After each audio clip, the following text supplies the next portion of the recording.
Eternal saw Eric Gaines on Twitter, and he just has lost it. Hey man. All right. I feel like I should wait on this guy because Matt isn't here. Oh, there he is! Right on time. Right on time. You not hear me? Dramatic. Yeah, no, we can hear you. We can hear you. All right, Matt. Go ahead and talk about your guy. Yeah, absolutely. I told Adel this last night. I didn't add it, but I did find a 20-minute clip of him just shooting free throws. And I was gonna put it in here, but I was like, that would be too much. I wouldn't do that. I mean, I would only play it for like a minute. I wouldn't actually put you guys through 20 minutes.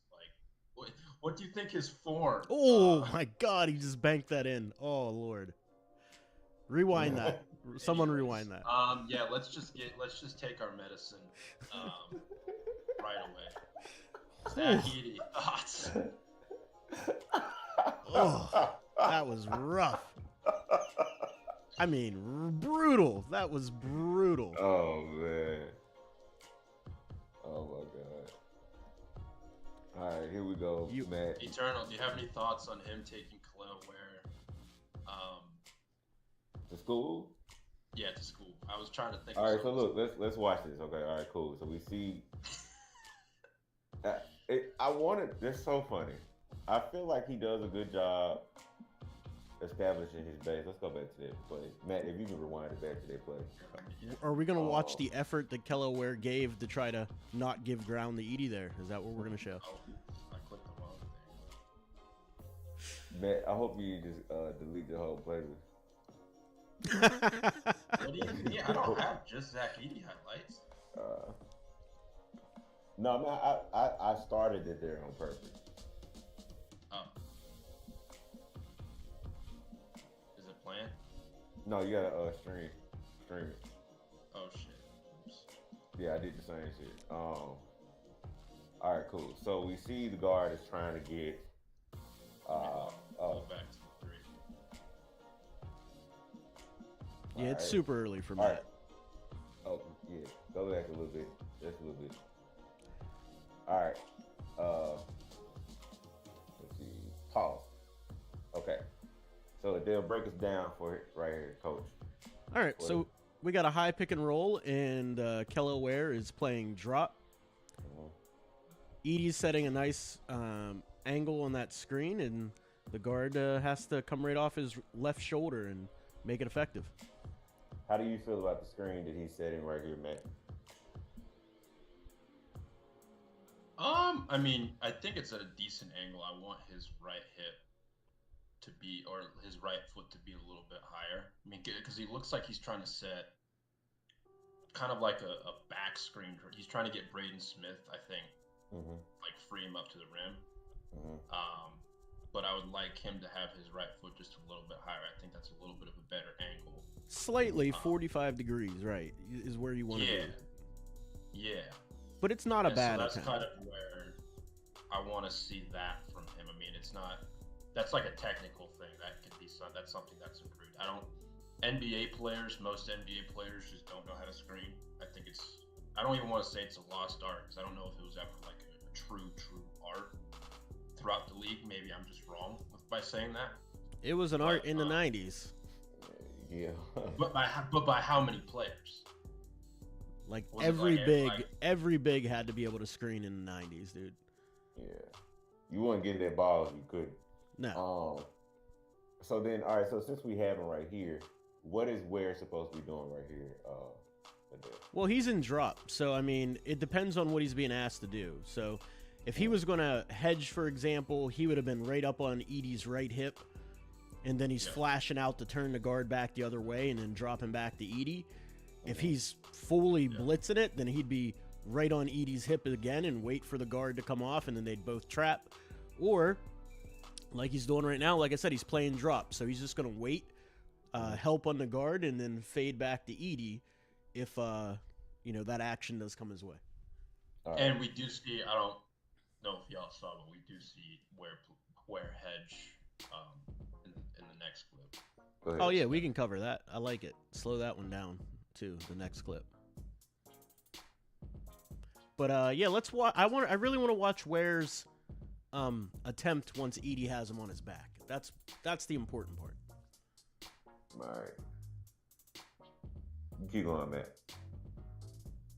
You're muted. Jeez, I'm messing up all of this one. It's really early for Matt. This is more of like a technical thing. I paused it right here too. If we're just looking at where and drop, like you want him to be in a little bit more of a defensive stance. Oh, 1,000%. Great call out. Because, where are his hands? He's a little bit upright and he doesn't have his hands his hands are at his side. And again, we're super nitpicky with this, but again, for the sake of conversation, we just want to see okay, how is he playing this? You can hold on, Pierre. You can turn our volume up on the bottom left. You can turn the stage volume up if it's too low for you. Go ahead, man. But hear me. Oh. Then it's his state, Yeah, you have to turn the stage up.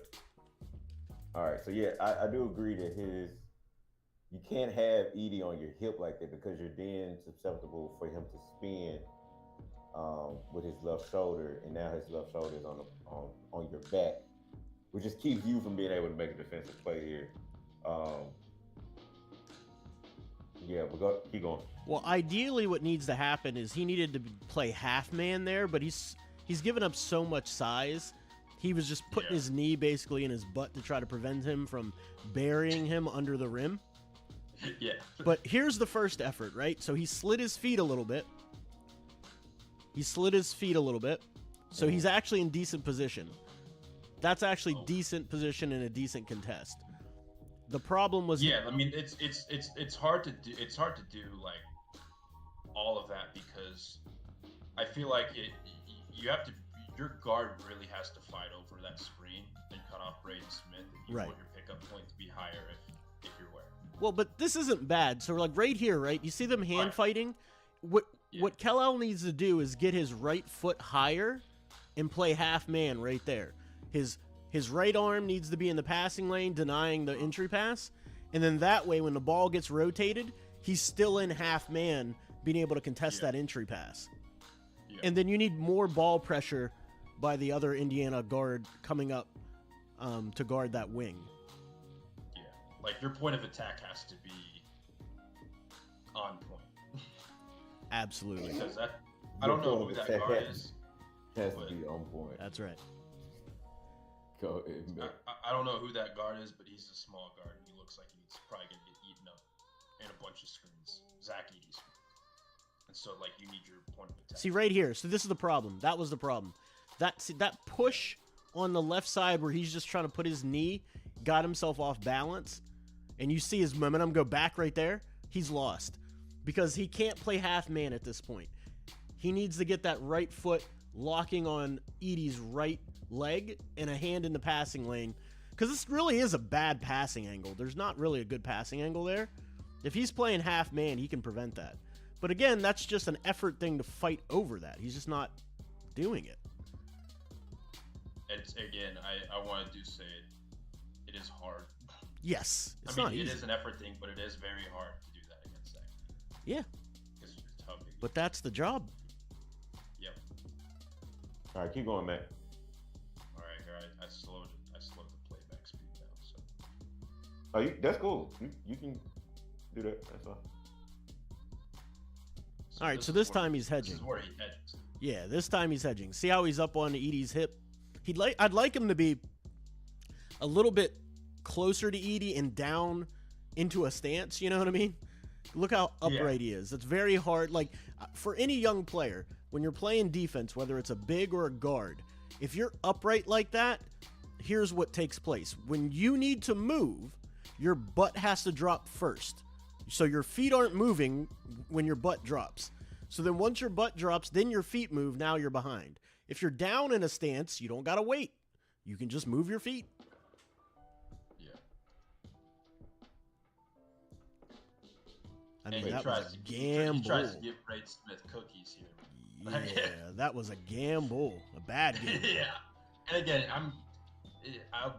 he's probably hard hedging anyways. Like that's probably what he's trying to do. At least that's what it looks like from this clip. But he's trying to get that turnover, trying to get that steal. I mean, but the way the guard's positioned, it kind of looks like he was surprised. Do you see what I mean? Like that isn't a trap body position by the guard. Yeah. And Braden Smith actually almost loses that. Yep. So is that more on where, or is it more on the guard? It depends on what they were trying to do. It's very hard to know. I think probably more on where, in the sense that he's gambling for that, but I really don't hate that gamble. I just don't know. Yeah, there's no way for me to know, because if it's a true trap, then it's fine. If it's I took this on myself to gamble, I mean, they're down by 11 points already, so I guess he's trying to make something happen. But right out of the second half, I just would rather you be more sound and solid. Like, he's not Jimmy Butler in the passing lanes, so, like, I don't know, man. I'm not a fan of it myself. Who's 55 on Purdue again? He was a shooter, right? He was a shooter, but I don't remember his name. Because then you got Foster Lawyer like on the weak side wing. Like you had two shooters here. So it's hard for this low man to really pick up high. Right. Because of what you have on the weak side, but kind of put in a tough spot when you're blitzing Braden Smith. Right. 30 feet from the rim. Let's don't get it. Right. Let's watch this through. I want to see if he gets back into the play to rebound. He does. He skips his way in. Yeah.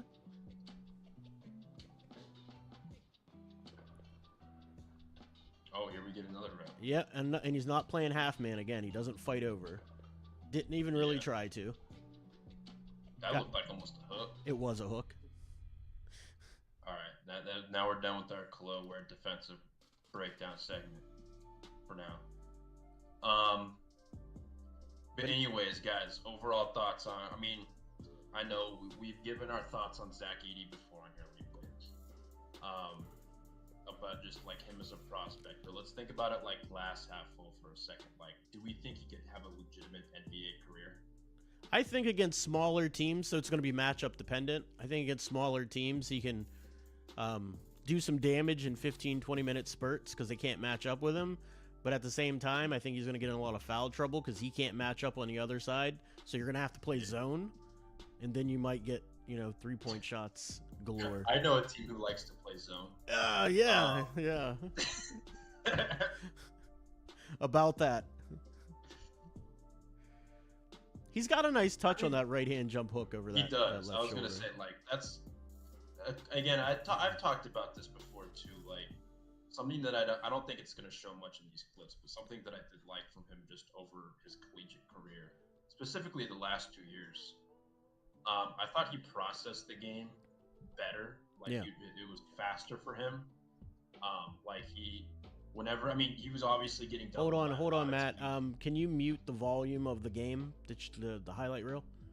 Yeah.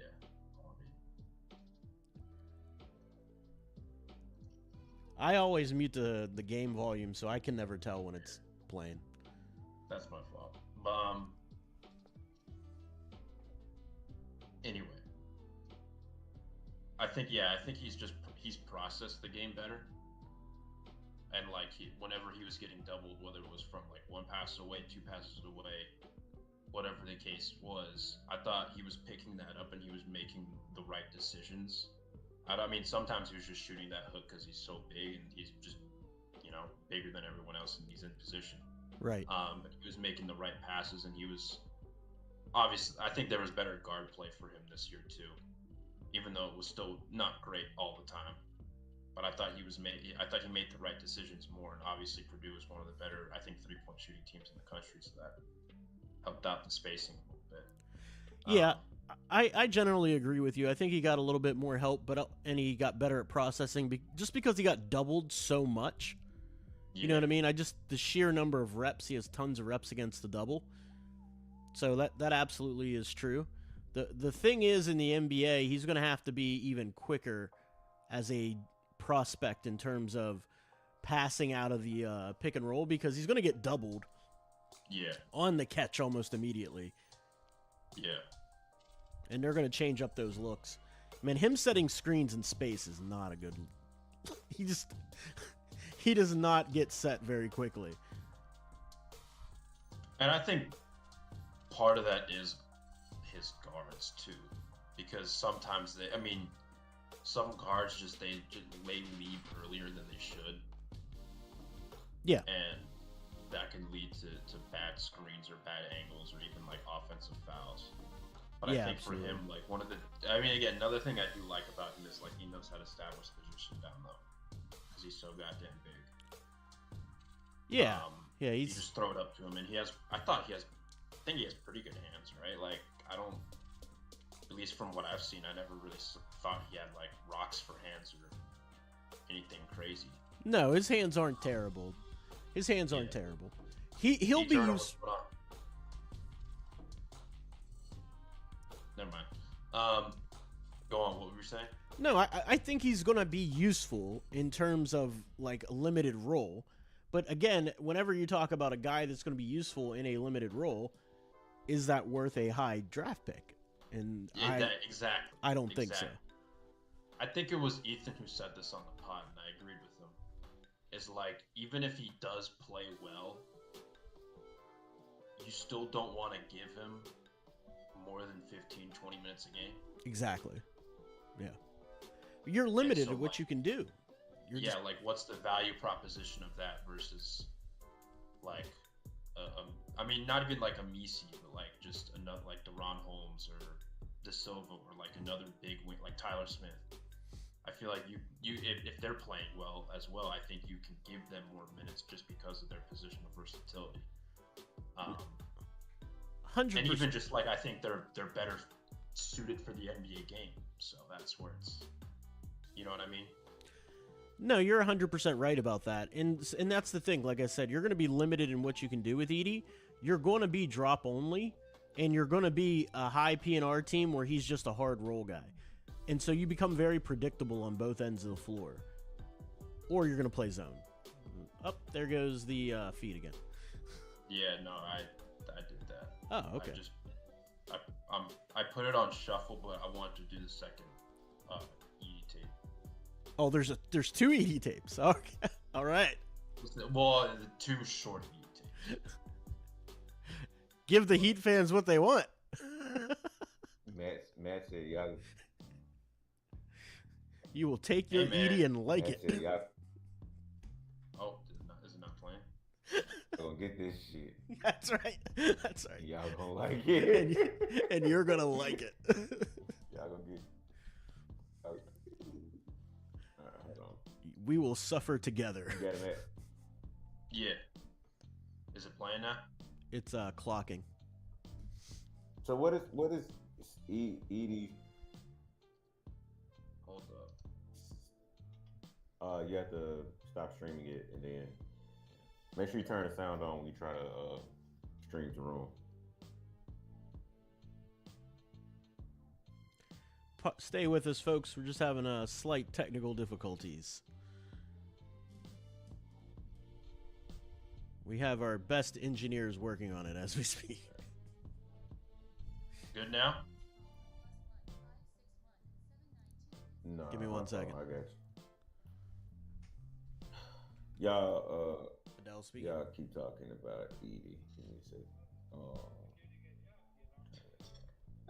Okay, you can let him through. Thank you. You can let him through. Thank you. All right, should be. There you go. Now you just gotta turn the sound off, Matt.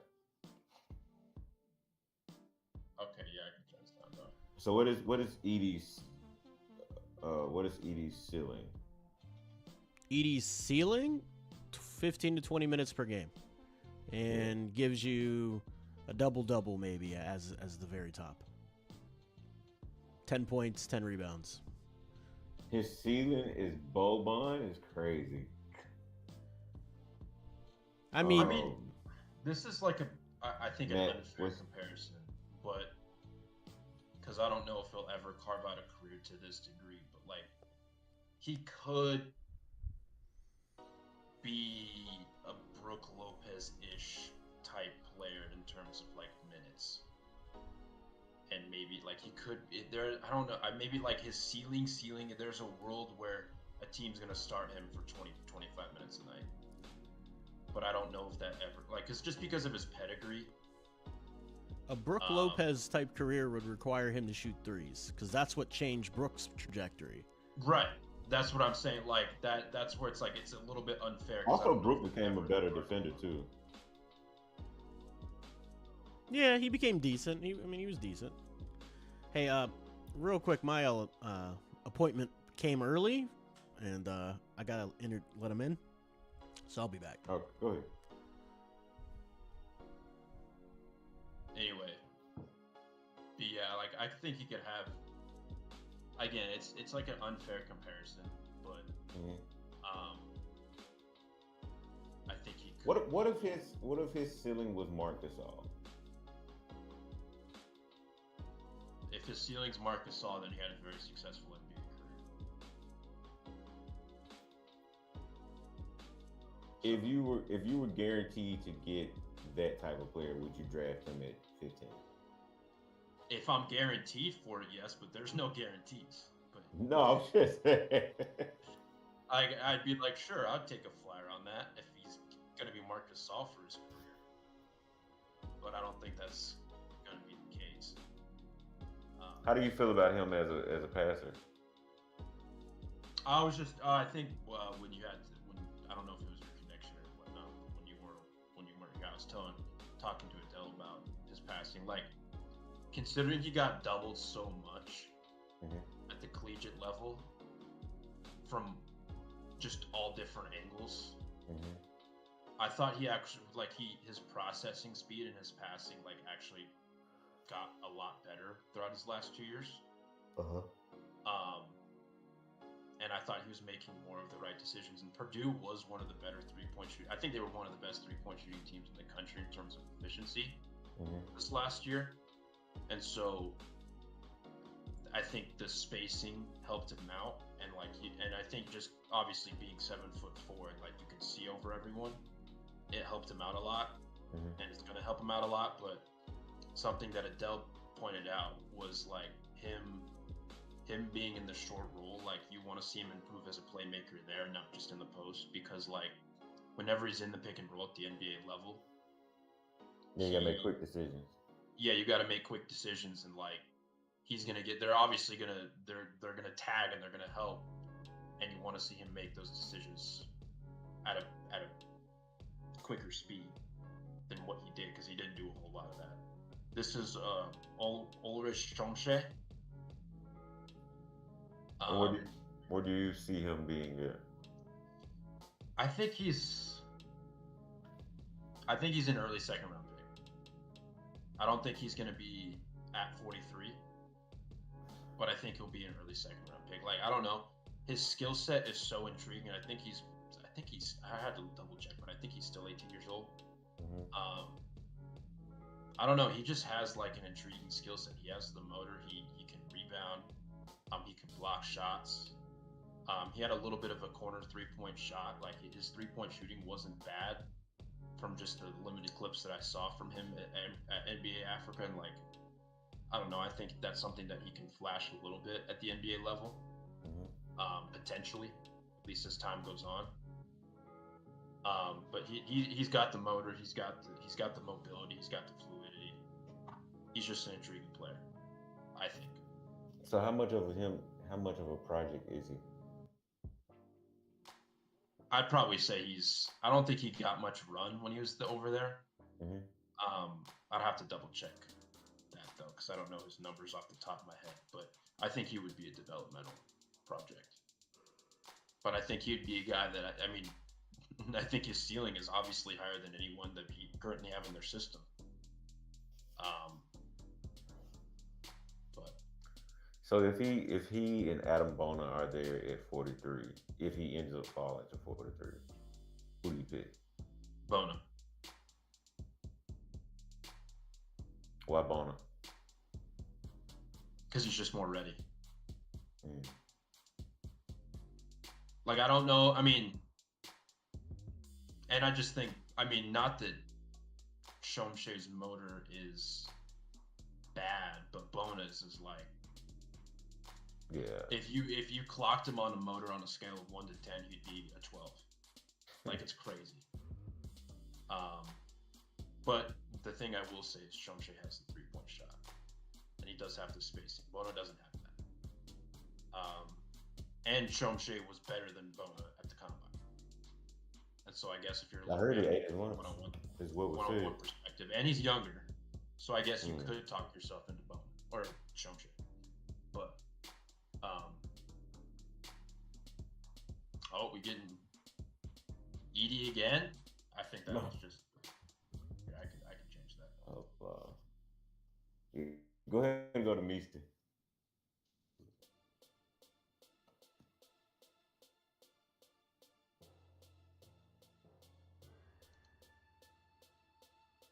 Anyways, Eve Misi, Eternal Thoughts.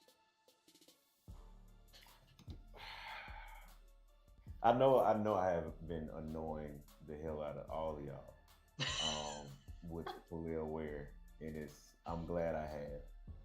I'm enjoying this time of having fun, but it's gonna be really funny if the Heat actually take one of those two guys. Where? Just like it'll be kind of funny, but also not very funny for me if they take Edie. Because it's gonna be hell for me on you. Sorry about that, guys. What did I miss? Good.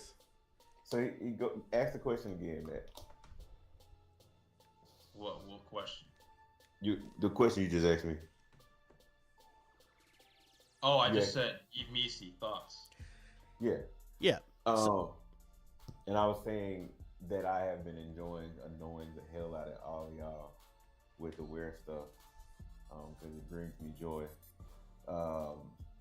But I think, man, this kid has so much potential. I think he's really an elite defender. His instincts, along with his athletic ability, really blend well.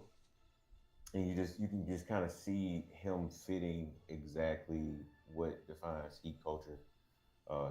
His energy jumps off the screen. There's going to be some things that you would need to polish up and tighten up, but I just think that with everything that you see, that kid would just immediately buy into whatever you're asking, and just continue what you've gotten out of Nico and Jaime. And I do think that he isn't a lost cause on offense. I think there are some things that you can improve. I know Combine don't mean shit to y'all, but the fact that he had a pretty good showing at the Combine from 3, I think there is potential there. I don't think he comes in, season 1 and maybe even season 2 being a stretch big. If he did, that's just a testament to his own work and talent. If he came in as a stretch big, then man, listen, watch out, man, please immediately. But I do think his energy, his size, his athleticism makes him a very, very attractive prospect. And I really wouldn't be mad if Miami drafted him at 15. Yeah, no, absolutely. I second everything that Eternal basically said. The one thing I want you to notice as you compare and contrast these highlights from Zach Edey is just how fluid of a mover he is, how he can flip his hips, change direction, and be able to stick with these guards, and on the roll, how he can recover quickly to the guys on the short roll. He would immediately bring a lob threat. He can do that from day one. His defense would translate from day one. And I don't think people realize how huge that would be for a Miami Heat team that has lacked size and functional size next to Bam Adebayo, for example. And he's also he's not 6'8". He's 7 foot with what was it? A 7'2" wingspan. Yeah. Or 7 foot? No, 7'2". Yeah, his wingspan isn't anything crazy, but neither is Donovan Klingetz isn't Zach Edey's just a dinosaur, so like he throws off all your projections on wingspan. Because, you know, Zach Edey's got like a 7'11 wingspan, which is just outrageous. And so what Misi does, if you're just taking a look, watch his feet on all of these possessions. He was a soccer player for most of his life, and it shows in his footwork. And that's very rare for a big man. And he also grew 5 inches from the time he was recruited to the time he was drafted. And that's exactly the same way Anthony Davis developed, for example. He was a guard when he got drafted, and he just grew over the summer and became a big man. Very similar. Not when he got drafted, when he got recruited. Recruited. Yeah. Pardon my brain. My alarm's going off because the alarm guy's here. But the shooting stuff. Hold on, the shooting stuff. Mm-hmm. Yes, it doesn't mean he's going to be a shooter day one, but it shows that he has the potential to do it. If you look at his form on his free throws, his form is actually very good on his free throws. He has a nice touch. He's only played basketball for 3 years. Literally, that's it. Yeah. Tons of upside. And he's going to be just as good of a shooter as Donovan Klingeth and as Zach Edey or any of the other bigs outside of Chomsky and Holmes. Yeah. How soon do you think it would take him to get there, though? Shooting-wise, you can change your shooting form in a summer. So year 2, he could be a decent shooter. It's all up to him. I wonder what. Sorry to interrupt, but if the Heat draft, again, this is just something I wonder with many organizations when they draft some of these guys. Yeah. I wonder what the plan would be for him in terms of his shoot. Like, how many attempts do they want him to get up a day? What does that look like? What different drills is he? I mean, obviously that's not stuff that we're gonna hear or see behind closed doors unless they post like a 30-second video of it on social. But like, what does the workout look? Because I do agree with you that like he did improve his shooting throughout the season. Like his form's not bad. His free throw shooting. And obviously you see the other stuff like physically and that was nasty. Fluidity and like just him like the screening or like him like knowing the angles, knowing how to pace himself in the pick and roll too. Like he's just not he's not like rolling to the rim just to roll to the rim. Like he has an objective and he knows how to position himself when he's around the rim. He moves with a purpose. That's correct. Right. And so my thing is like for the shooting, like what does that look like? What's the plan for him? Like is he just going to be Bam Adebayo his rookie year? Yes. I'm just going to catch lobs for every single time I'm on the floor. Yes, that's his role day one. Correct. And I wonder how that would develop over time. And for him specifically, like, I don't know. It's up to the individual player though, Matt. So it's how confident are you in your ability to shoot? You know what I mean? Yeah. Like Bam was able. I'm not even just talking shooting, but I'm talking like, are they gonna have him switch? Are they gonna like what? He'll be able to switch day one. He'll be able to switch day one. He's got those kind of feet. There may be some growing pains. But would they allow him to? They're gonna allow him to switch if they draft him. They wouldn't draft him if they thought he was gonna be a drop only guy. You know what I mean? That's not the type of guy. Well, I'm saying just as a rookie, because I feel like they start small and then they progress. Yeah, I mean he's not going to be switching on to Steph Curry day one, but like he'll hedge and retreat. You know what I mean? He'll get out there. He'll be able to play in space. Yeah. Here's the big thing. Whenever you talk about what they're going to do, you're going to see it in practice from the beginning. They're going to have him doing all that stuff. So whatever they put on his plate, if he can show he can do that in practice, or if they send him down to the G League maybe for the first week, if he shows he can do that, then they're going to give it to him in a real game. Yeah. Listen, man, I wouldn't complain if I saw Yves Missi in Sioux Falls. Oh my God. If I saw Yves Missi on draft night, listen, you guys, you don't understand. I will do a face cam, which I said I wasn't going to do. I will do one, and I will literally run around my office like a chicken with my head cut off with excitement and joy. So, wait, would you take him if he falls to fit? I mean, I think he's going to be at 15, but, like, is there any guys that you would take over him? I mean, like realistic options? I mean, if Salawan falls, probably Salawan. If Ronald Holland's there, that's a tough one. That's a very I would probably go with Holland. That's a very tough one. I mean, that would you'd really have to believe that Ronald Holland has the prerequisite tools to be to move the needle offensively, because what you're losing defensively with Messi is just enormous, and they have the same, upside. They're the same age. They have the same upside. I don't know. It's Ronald Holland. The pick would be Ronald Holland. I think I would go with Holland, but then I was gonna follow that up with, I would just lean towards picking a center in the second, but then you're leaving the draft with 2 non-shooters. Exactly.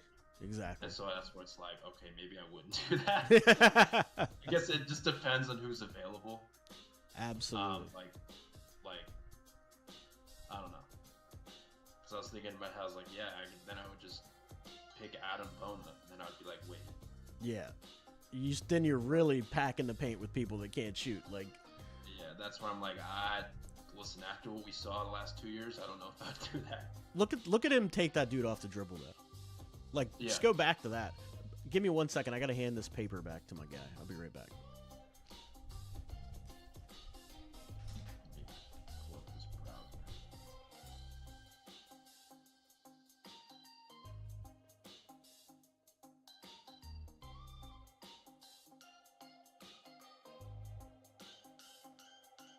I think I'm almost there. What a block. Multiple efforts.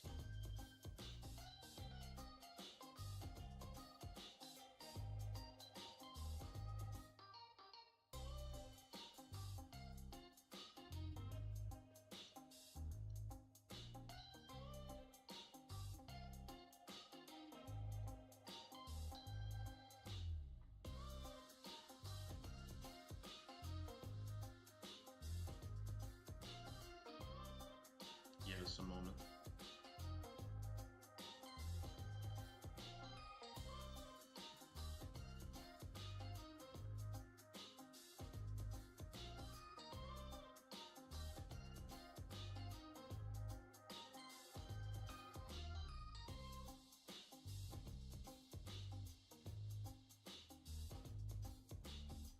Yeah, Matt and my coffee. Yep, that's what it is this time of day. No. Big face coffee. No. I don't know where they have. I don't. Are you able to buy that online? I haven't looked. If so, maybe I will someday. I don't live in Florida, nor have I ever been in Florida. So.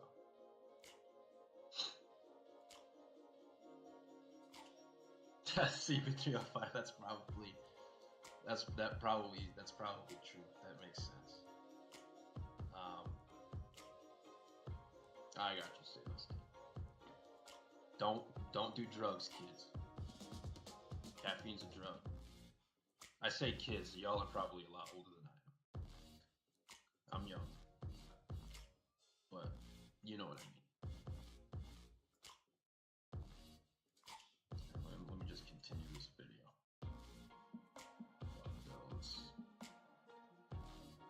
Nah, man, Eve Messi, like, there's some intriguing about that skill set. Like, he's raw for sure, but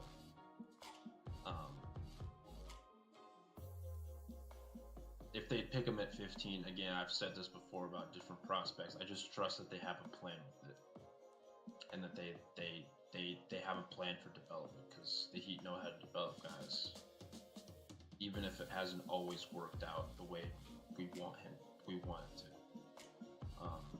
I'm back, by the way. Sorry about that. Okay, no, you don't have to go back. But so I heard what you're saying. I agree with you. There's something intriguing about his skill set, and it just look at his foot speed. Look at how fluid he is of an athlete when he catches the ball in space. He doesn't look out of place. How quickly he reacts to things, and how he's not like when he's waiting at the top of the key, he's not standing upright. He's in a athletic position, as they call it. Yep. And he's ready to move, and he moves really well in space with the ball, without the ball, on defense, on offense. Look at that. That's so fluid. Yeah. And he does it again here in I think the next clip. So another one where he takes a guy off the dribble. Dude, I'm telling you, in that video breakdown I did, it blew me away when I saw him. He did a drop, snatch, right to left cross. And I was like, wait, what did I just see? That's very, that's hesitation. That's in and out dribble. Yeah. Like, there's so much to unlock there, so much more room to grow. Like, yeah. That skill set is phenomenal for that size. Again, I think I talked about it with you here. Like, I want to see him improve his handle, like in a contested area. But that goes for like every big. That's not just him. Like he improved so much as a player throughout the year. Like Scott Drew really did a great job. Absolutely, he's been playing basketball for 3 years. Like, look at that. That's Hunter Dickinson. Yeah, I watched this game. I've watched this whole game. He did Dickerson dirty off the dribble a couple of times. KJ Adams, that's the game KJ Adams got posterized. Yeah. 2 hands. He does need to work on he has no back to the basket game. None. Not even like a jump hook to speak of. Everything is face up with him. And that's just, again, because... a lot of it's also just like, I'm catching it at the rim. For sure. Eternal finally got you guys a cave. No, Ben, we've been here. We've been here. I think Adel actually got Eternal. To cave? I was going to say, wait a minute. I've been on Misi. I put everybody on the Misi in the draft space, like in terms of... I think Eternal and I came around at like the same time. You did. Yeah, you guys did. You guys were a big Kellel Ware... especially Eternal. Eternal was Kellel Ware. I can't say I was ever big on Ware. I'm still not super all the way there with it. But I did like the skill set that he had, or that he was developing at least. But the motor stuff was always concerning to me. Yeah. And you can hop up on stage if you want. Yeah, so the stuff with Kellel Ware, like I saw and this is the thing about highlights, like you'll see the viral video of Eric Gaines from UAB going around the Twitter sphere, and if you just looked at the highlights, you'd be like, oh my god, who is this monster? Yeah. And then you look at his stats, and he's 36% from the field, 20% from 3, and you're like, oh, I may have been tricked. And like, I know people have said, I don't know if it was in the Discord or if it was in this chat, not now, but just in the past, like, oh my god, look at that. Yeah, that's the one. I clipped that on Twitter. That's the one. Yeah. That was the all right, so this was the first play of my breakdown that I ever saw of Eve Missy. Yeah. I was like, show me more, sir. Show me more. There was one night where I couldn't sleep.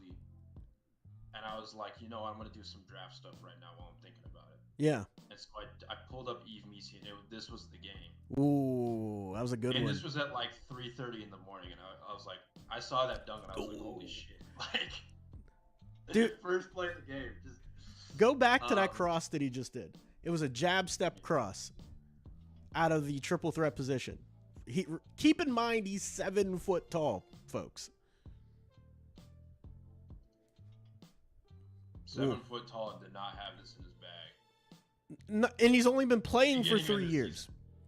3 years. I keep going back to that.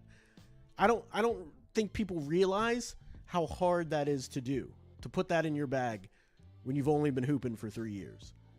There's the back to the basket stuff. I mean, he does this every time. To some extent. Yeah, he spins, pump fakes. He either gets fouled or gets blocked. Like right there, that was a foul. That's a foul. But I look at the passion and the energy he plays with. Yeah. Here it is. Jab, cross, spin. Where are you getting that from a 7-footer? 18, 19-year-old 7-footer. National Basketball Association asked in the chat, what are the cons of Misi? I mean, if we're looking at cons like the shooting, I mean, We talked about that a little bit before you probably arrived. Like he showed like his shooting mechanics aren't bad or anything like that, but he just hasn't flashed it enough in game. That's something you're gonna have to develop over time, and I think he'll have to continue developing over time. What are some other cons you think, Adel? Back to the basket fundamentals. Like he has the ability to have a nice jump hook. He just doesn't have the reps because the amount of time they have to practice in college is really limited due to the rules. So they're just going to make him a rim runner and they're going to work on his handle a little bit because everybody handles these days. But he has a nice base to work with. As you can see, his feet are nice. He can get into the position to shoot the jump hook. He doesn't have enough reps to just do it. Look, he did it again. Look at that. He did it again, and with a little runner off the glass like that. That's outstanding. Was that against? Hold on. Was that against Warren Washington? It might have been. Oh, that's out of because that's bad for my agenda. That's bad for your agenda. That's all bad good. For my Warren Washington agenda, but yo, what's up, Guru son? Sorry about that. Like Jesus Christ, the way he moves though. Like that's what I'm saying. If I told you if you just weren't paying attention to the other people in terms of height, you would think he's a much smaller guy. Yeah. But he plays big at the same time. Yeah. All right, we're gonna get to the Kalo where this video's almost over. So all good, man. we're gonna get to where. Again, these are highlights. You're not gonna see the bad shit. At least not that I think. I don't think we're gonna see bad in this video. Well, I mean, you can just, you can tell, like those are the good things. The explosiveness, right? Like he's explosive. Yeah. Again, going back to what I was saying earlier, I don't think I finished this thought with where, but like I've seen in some places. I think it was probably in the Discord. I don't know if it was this chat previously, but like someone made the case that like every player, every big has like motor concerns to some extent. Well, and with where it's like when you get called lazy by your own head coach that recruited you multiple times, like that's gonna be something that you're gonna have to shake. You're definitely gonna have to shake that. Yeah, you're gonna have to. That's gonna be a concern, like whether you improve it or not. Obviously, we've talked about on here that it's just hard to teach motor. But like that's something that you're gonna have to shake just permanently, and you're really gonna have to prove everyone wrong because that's gonna be the concern. Like you can't get called. You could get, I guess maybe like they're publicly being called out like that is like a serious thing. Yeah, you're not gonna find very many times a head coach publicly calls out a player and calls him lazy. Yeah. Yeah.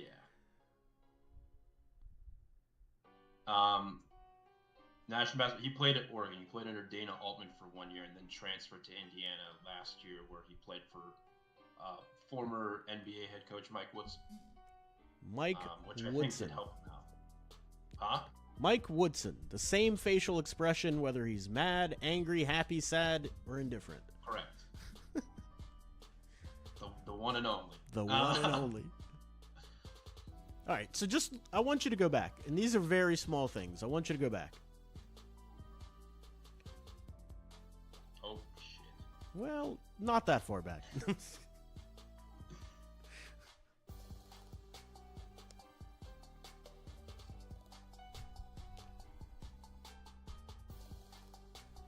What further? Yeah, well, where he was posting up, really, is what I want to show. Let me see if this is the next clip. So watch when he's posting up. When you post up, I know when you're trying to pin a guy, you get your elbows out, right? But you can't have both your arms straight back. He does this a lot, and they're not like straight back and like up. They're like low at his sides. He does this all the time, and in the league, it's not gonna fly. One, people don't throw very good post passes in the league. They don't take very good angles, and there's super athletes everywhere. It's a bad recipe.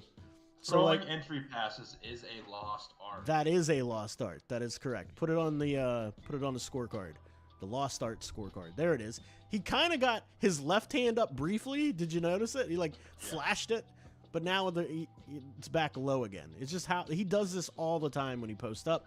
It's not an isolated incident. You'll notice it if you pay attention on all his post ups. Let's slow down the speed a little bit. If I had time, I was going to do a cut up of all the times he just stands behind a guy getting boxed out. I'll point it out to you if they show position there too. I mean, like that'll happen big sometimes, but you can't. He lost a good bit of ground there. And it happens all the time.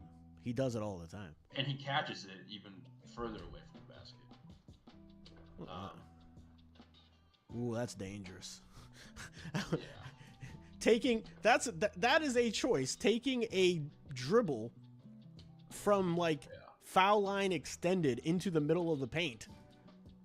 When they're helping. Yeah, that is a scary choice. That's a turnover. Let's see. Well, there's 3 defenders, so okay. When he catches the ball, there's a guy helping, kind of at the nail above the break. What you want to specify? Right. There's His a guy defender in the corner who's waiting for him to come that way, and he spins into it without even really checking. He's just like, I'm doing it. It's happening. This is happening. I mean, there's another guy that came in at the nail too. It's a turnover waiting to happen. I didn't even see that. Yeah, it's a turnover waiting to happen.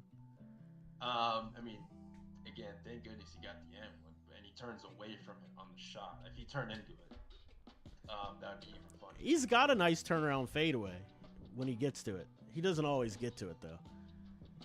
Here's another one. This one where he gets his left hand up. He did get his left hand up, but look at where he's posting up. Somehow he got to the block, and I don't know how. Did you know, on that catch, he somehow got to the block. Yeah.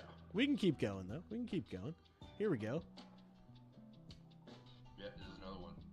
And his hands are at his side. I like it. Make yourself big. It worked out, because he's athlete. You see what I mean? These things can work out. Because you're an athlete. Look at that. That's what you want right there. That's what you need. He's also playing against a much smaller player. He did. Yeah, I was gonna say, was it like a reverse seal? But no, he just pinned it against his left hip. Yep. I actually don't really like the pass. It wasn't high enough.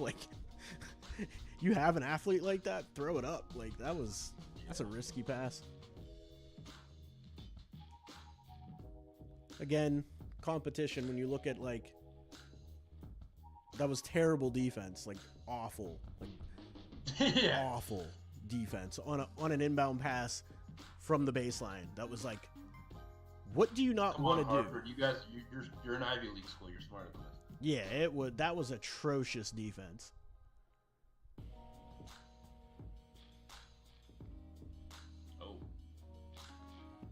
That gave me such Hassan Whiteside vibes. I am getting this shot up regardless. Aggregate it. You can aggregate it. Please. Hassan Whiteside vibes.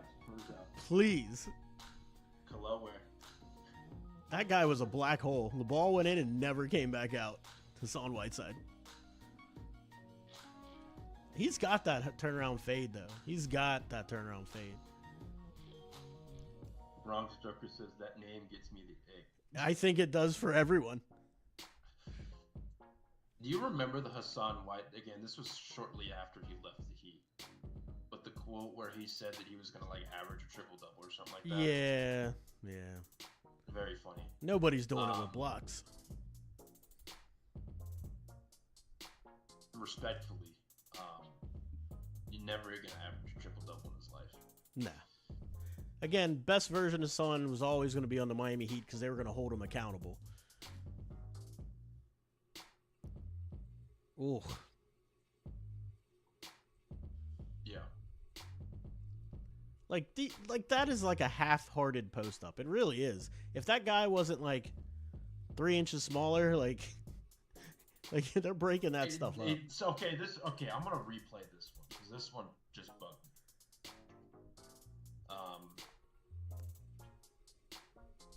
I mean, it bugged me in terms of like we're nitpicking him a lot today. Like we're not doing for anyone else, which is kind of funny.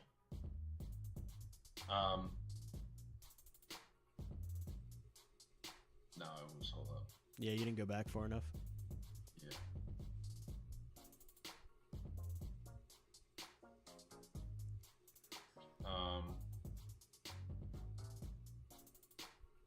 This one. He doesn't get any additional position. He's also standing straight up and down. Yeah, like I don't know. I feel like because again, college defenses are going to defend them different than NBA defenses because of like just the athletes and the sheer size that they have on the floor. Right. And in like in a team context, who knows who he's going to have passing him the ball, who's the shooters, what, et cetera, et cetera. Right. But like one that's a risky ass pass to make because he has one dude fronting him and then one dude who's going to be really two guys, but really one that's behind him. Yeah. So you're trying to throw it in like the perfect spot. And good thing he just threw it up high enough to where he could like tip it to himself and go for the layup. Yeah. But if I'm just nitpicking the shit out of this, I want him to get more position. Like, create more room for yourself. Obviously, you have room to some extent, but, like, those few seconds where he's just kind of standing there having his hand up, not, like, letting the dude kind of back him up a little bit. Right. Well, and the guy that's in front of him is not as good of an athlete as he is and is smaller than he is. And he almost still picks this off. Like, watch it. It's still almost a turnover.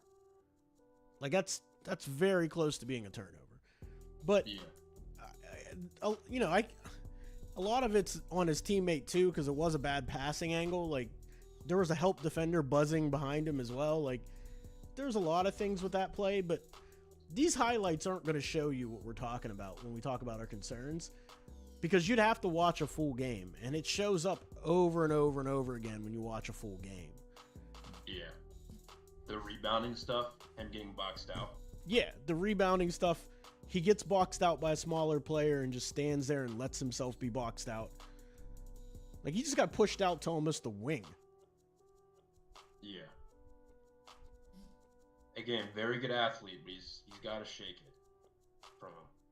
And he's got to prove it. And this is my point at 15 for the Heat. How can you pass up other prospects that have motors and be like, you know what, I'm going to ignore this guy's full year of tape and be like, yeah, that one workout changed my mind. I just can't see it. Yeah. No, I'm with you. I wouldn't take him to 15. I would take a flyer on him like back of the first round. Back of the first round for sure. When you're talking about the bottom 30, yeah, the upside's there. Again, I'm going to say this right now, and I feel like I've said this to some extent before. Considering this is a flat draft at the time. Yeah. There's going to be different teams who evaluate these prospects at the top differently. And I think there's going to be more parity at the top of the draft than we've seen in a long time in terms of like, maybe he goes one, like obviously the clinging noise. He's not going one. I can guarantee. You can aggregate that. Kello Ware is not going with the first pick over. Oh no, no. I'm not saying Ware going one. I'm just saying there's more parity at the top. Oh, okay, so okay. There's more guys that are gonna fall. Yes. And there's guys who are gonna be like, wait, he's dropping he's at 12, he's at 13, he's at 14. Like, someone who we don't think is going to fall out of the top 10 will fall out of the top 10. And that could be multiple players.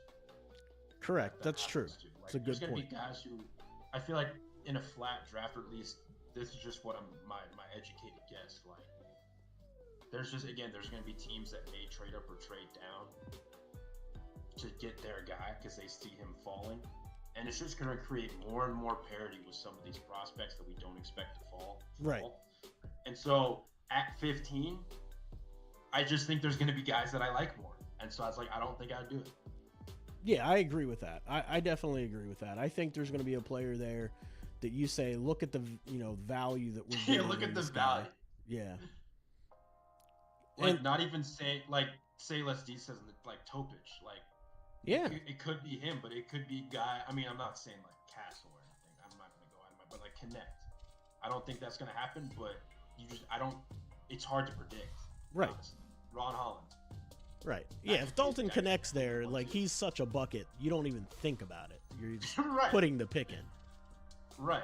And again, there's going to be teams trading up, trading down who want to address their needs, who are maybe behind Miami or just ahead of Miami. Right. And they see a certain prospect that falls, and that changes the board for the teams trading back, and it just changes the board all around. And so it makes it's going to be really interesting. I'm really fascinated by how this shapes out. Absolutely. And one more thing on Ware. We saw Messi, right? They both are fluid athletes per se. But when you watch them one after another, who do you think is the more fluid athlete? It's Messi.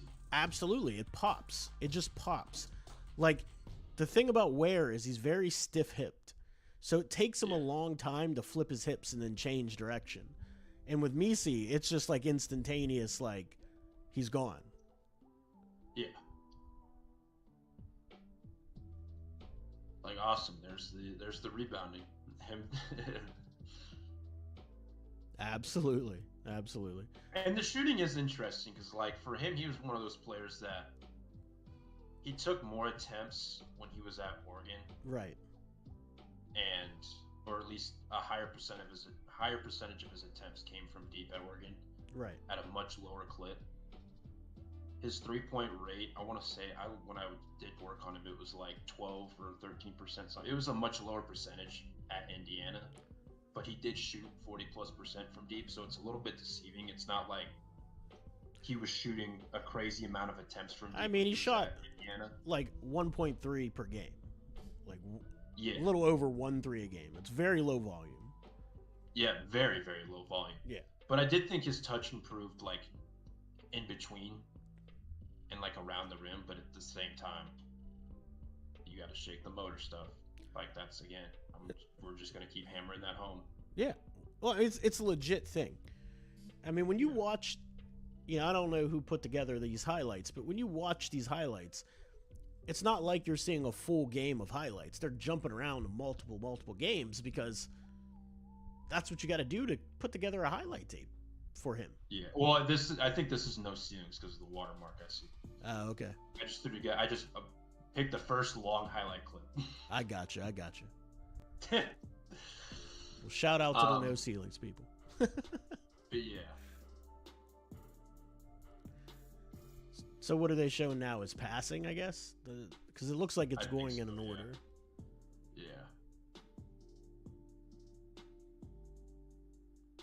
Do you think he could be like a legit passer or like a playmaker? No. What'd you see from him there? No. His processing is very slow. It's something, this is what I'm saying. Like, he has to speed up and work on all of it. All of it has to do, he has no urgency. That's the word that I would associate with him, is he needs urgency. He doesn't have it. So, like, you're seeing these passes, the ability's in there. He can make the passes. It's, can he do it quicker? I don't know. People don't understand how quick the NBA game is. Like, in a college game, you'll see like two actions in a set. In an NBA game, you're going to run through 4, 5, 6 actions in one set in a 24-second shot clock. And like, there's going to be like, obviously within those actions, 3, 4, 5, and 6 is just counters to absolutely previous one. And a lot of them these days, like when you talk about zoom offense, like we hear it all the time. Zoom, we're running zoom actions. Zoom is just drive and kick, pass, drive and kick, pass, drive and kick. You're making reads on the fly. You're making it up like jazz. It's not like, now there's rules to like Zoom, like your spacing wise. You follow the cutter down and then the other person replaces. But it's high level reads quickly. It's all it is. And that's what most of the modern NBA offense is. UCLA cuts, Princeton mixed with Zoom. And that all requires high level of urgency and thought process and decision making. Yeah. Read and react. Read and react. Like if you're putting, just to play it on a Heat perspective, if you're putting Kello Ware in DHOs with Duncan Robinson and they double on the roll, he's going to have to make a read really quick to the short roll or to the shooter in the weak side. Yeah. And he's got to make it instantaneously without rolling to the rim and running into someone and getting an offensive foul.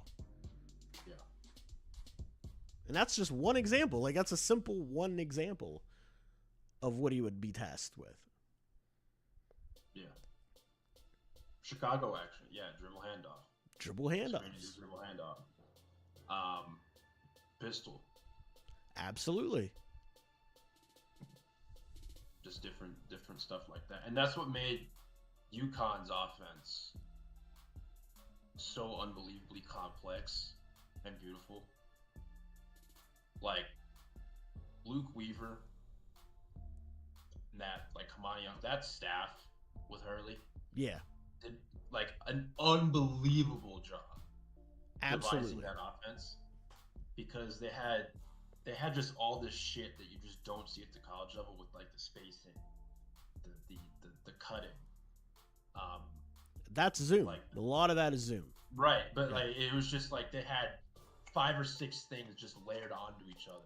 Right. Well, look at the ball For how handlers they the had. teams countered, and they would go out, they would run it for like 5 or 6 straight possessions, and teams just couldn't stop it, and it was so unbelievable.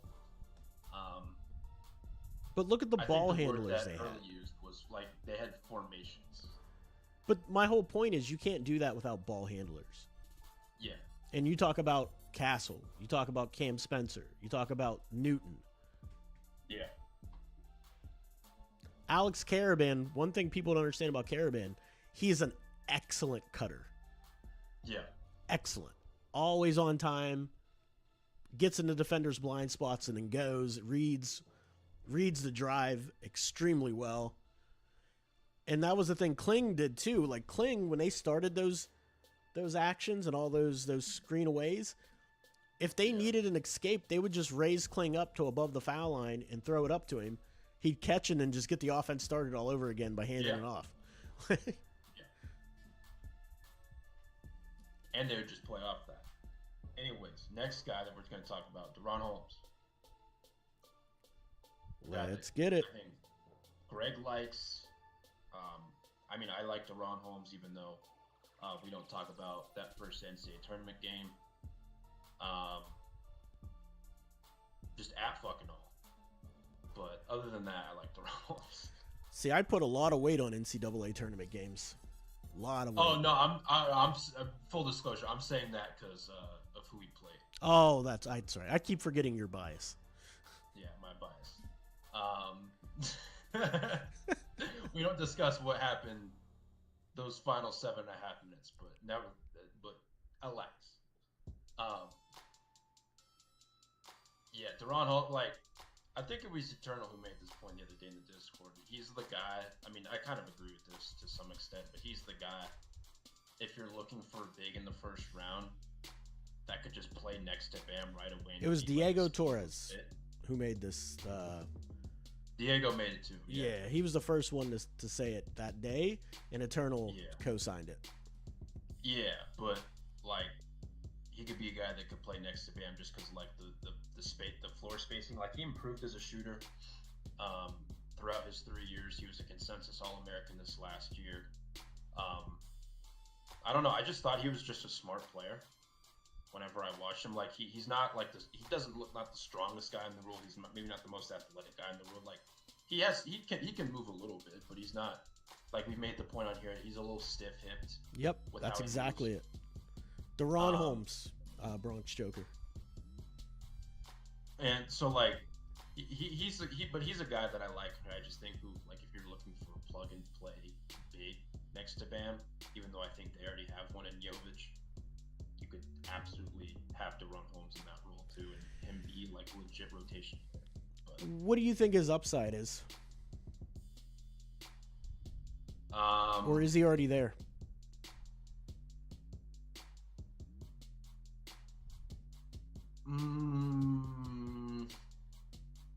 I don't think he's reached it yet. I don't think he has very far to go. That's the only thing about him. I was going to say, like, I don't know if he has much far to.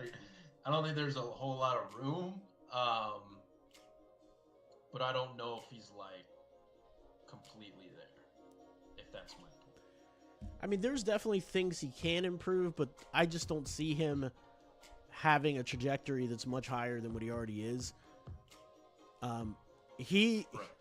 When he gets his back to the basket, he has some nice turnaround stuff as well, but he can get overwhelmed by more physically imposing players, and that's kind of where I'm at. But he can stretch the floor, and he can take, attack a hard close,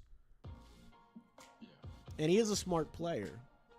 So he is probably the guy that if you want spacing, will be able to give you spacing and athleticism. Damn, look at that. Look at him run the floor on that play. Hold on. He can do that. Yeah, he can do that. He just doesn't do it all the time. I know, but I did not expect him to move like that. Oh, he can do that in burst. It isn't all the time, but he can do it in spurts. Like, okay, hold on. Let's listen. We did it for where? Let's evaluate him playing defense. Oh, he can move his feet defensively. He can move his feet. He can slide his feet and get in front of somebody. It's just once he does the initial cutoff, there isn't going to be a ton that he's going to do on an island in that regard. But he can definitely do it. Like, he can slide his feet. Yeah. It comes back to flipping his hips, right? So, like, if a guy is coming off a screen straight and he hedges, he can stick with him. If a guy comes off a screen, gives you a little in and out, going left to right, and he's lightning quick, he's going to struggle because he can't change directions that fast. So right here, who are they playing? Youngstown State or whatever? Youngstown State, shout out my Pennsylvania crew and Ohio crew. It looks like they're about ready to run a Spain pick and roll here, but the ball handler projects the screen. Yes, sir. Holmes, I think, like, again, you see he was a little bit lower than where it was. Yeah. And he's obviously moving his feet quicker. I'm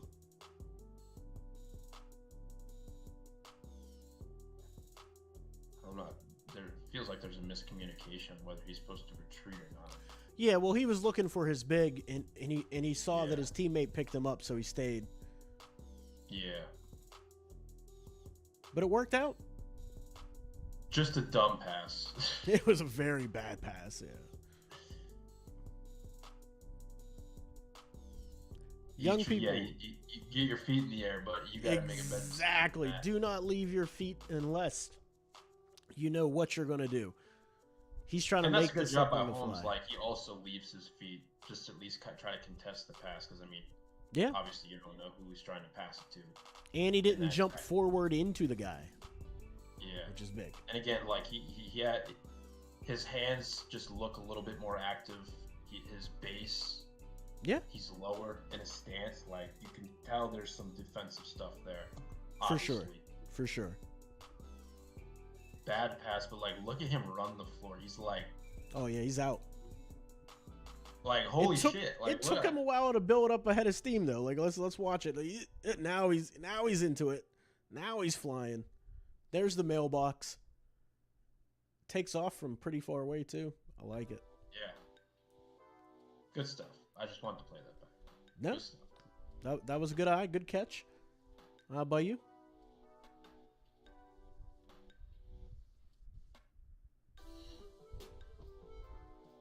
But he I don't Would you take him at 15? Me personally, I've been firmly planted with Misi's flag at 15 for months. I'm not taking him over Misi. It's not happening. There's too much upside. Like Misi's, like I said, he just like even watching Holmes move. Again, who moves more fluidly and better, Misi or Holmes? It's Misi. And better handle. Definitely better handle, more comfortable.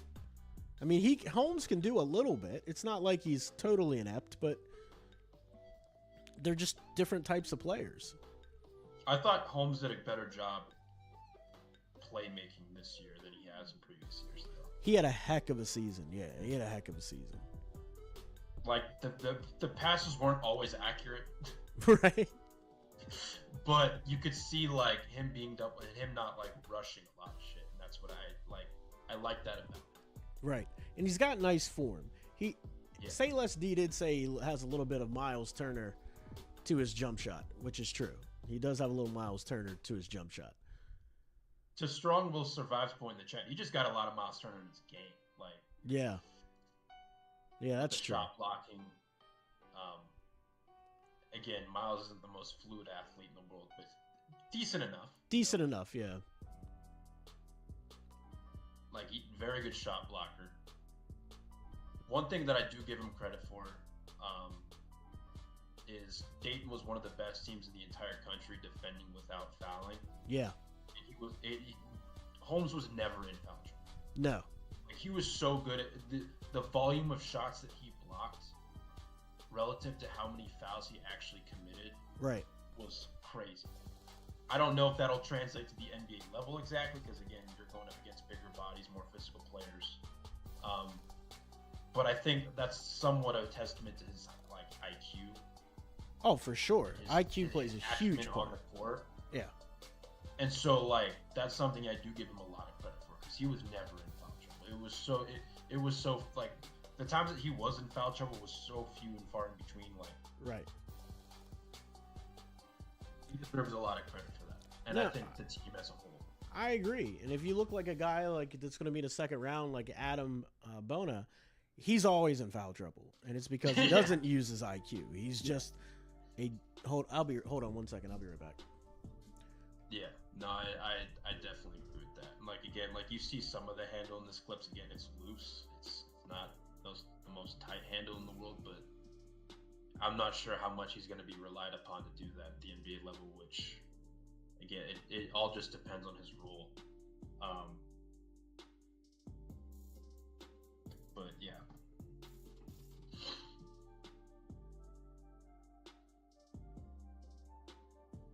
And he was a guy that did get. Holmes was a guy that throughout, like again, especially throughout last season, he was the focal point of the offense. They ran offense through him for the most part. He was doubled a lot from 1 pass away, 2 passes away. Shad, no, we did cover E. That was actually the first guy. Listen, we wanted to take our medicine early. We wanted to take it really, really early. Some of us have a cold. I don't have a cold, but some of us may have a cold. So we got to take our medicine, our non-drowsy medicine, or drowsy, depending on how you feel about Zach Edey. A little early. I mean, we can go over it again. I don't think the chat wants that, but we could go over him again, maybe, if anyone has the brain power to want to do that. Y'all can do it. I'm not. Yeah, thanks, but no thanks.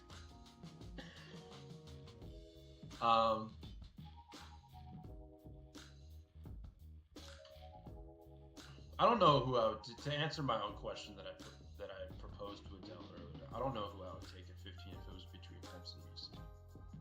Because again, I think Holmes is the better fit, but I think Misi has the better upside to Adel's point. But in terms of like the current Heat context, I don't know. I mean, both are better options than what the Heat have, or what the Heat have had. In terms terms of fit, in terms of upside. But I don't know. Like, we always got mad at Thomas Bryant for shooting threes. I don't know if they'd have Holmes shooting threes right away, because I mean, he wasn't the most efficient 3-point shooter. He wasn't the most efficient. He was okay from the free throw line,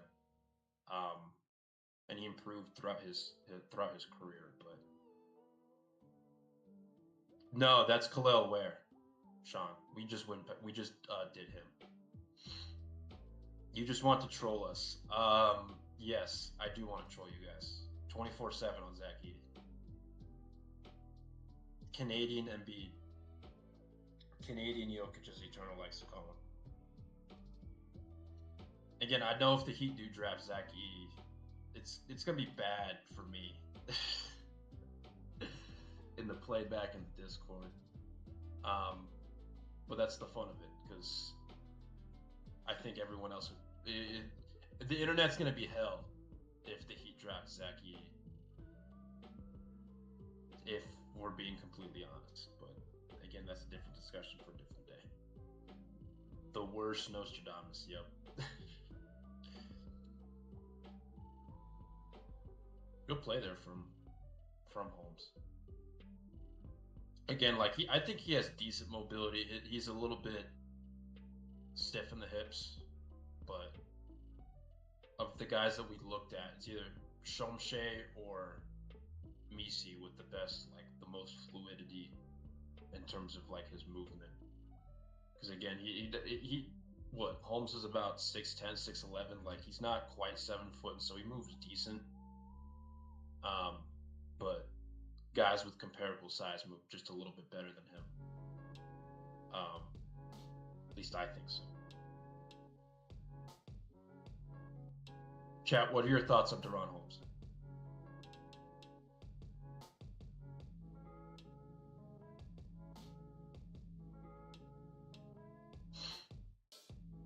Give me your thoughts before this. I think this video is going to end soon. Double check. Sean, you can hop up on stage if you want. Adel's on stage, but he's taking care of something for a second.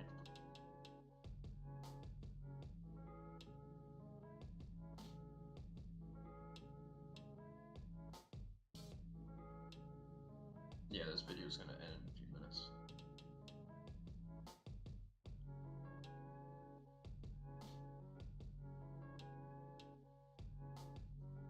Good. That's good footwork. Hold on, I won't play that back.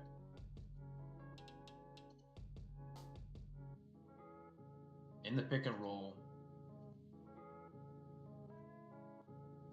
pick and pop. He catches it, pump fakes, takes it to his left, and then so now he's established in post position against this guy. Like he's low, and then that's just like a very good drop step. Very good drop step. I'm against this guy, against LaSalle's big, one of LaSalle's bigs. And that's something that he could that's something that he could feature right away. Oops, I accidentally paused it.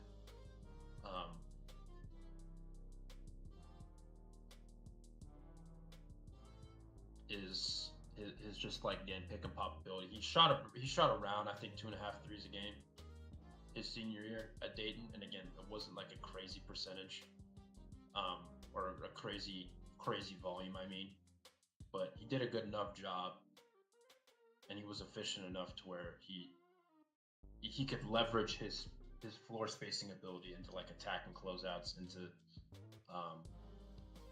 him getting to the rim. Like, he did a good job with that. In addition to, like, he has good touch, 10 to 15 feet from the basket.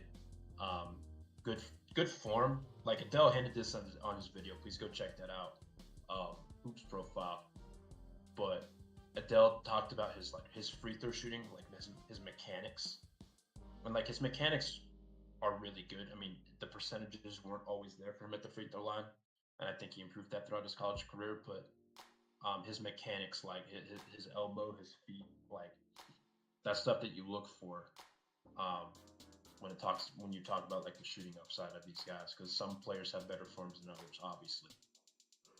and I think he was a guy that had good form. But I do agree with Adel. Like, I just wonder what the physicality is going to be like, because again, he's not the biggest guy in the world in terms of his weight, his strength. Like, he's going to need to improve his core strength. He's just going to need to improve his strength in general. And so his ceiling might be just a pick and pop guy at the next level with some occasional flashes inside the arc. But especially if he can continue to develop his shooting. But I want to see him improve his strength, because he's not the strongest guy. And like, obviously when you go, like, the A10 is not a bad conference. It's a top 10 conference in America, but you're not going up against the same athletes as guys in like the Big 10 and the Big 12 are. Guys who are the same size. And so I want to see him, like, how does he fare against NBA level athletes? That's something I just have a question about with him. But the one thing that I did like from him, whenever he had a smaller guy up against him, like, he knew how to make himself available, which I think is important. Like, he knew how to reverse seal. He knew, like, how to position himself in the proper angles to make to have like an open pass, or have an open passing lane for him to catch the ball. And like, he had good hands. He was another one of those. He didn't have bricks for hands. So I think, like, he knew how to make himself available. He's mobile enough. He's smart enough. It's just, how you gonna fare against bigger and better athletes? How is your shooting going to translate? How defensively are you? How is that going to translate? Again, good shot blocker. Will he be able to switch? Is he going to just be a drop big his entire career? Is he going to be able to hedge a little bit? I think he can, because of his IQ. But those are just some questions I have regarding DaRon Holmes. But I think I would take a shot at him to 15 if he was there. But over some of the other guys, I go back and forth with it. He would fit next to Bam, though, I think. Like, he's the one guy that fits next to Bam quickly in the short term. We don't need to see these Nevada clips. Fuck that. We don't need to see that. I don't need to see him do my team like that.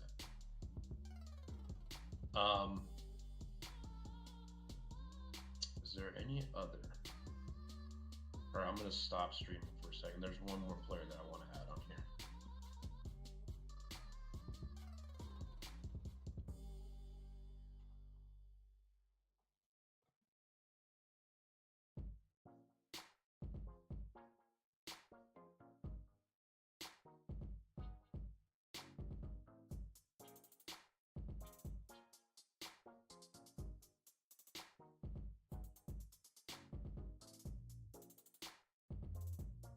Actually, we can do that after. Back to the playlist.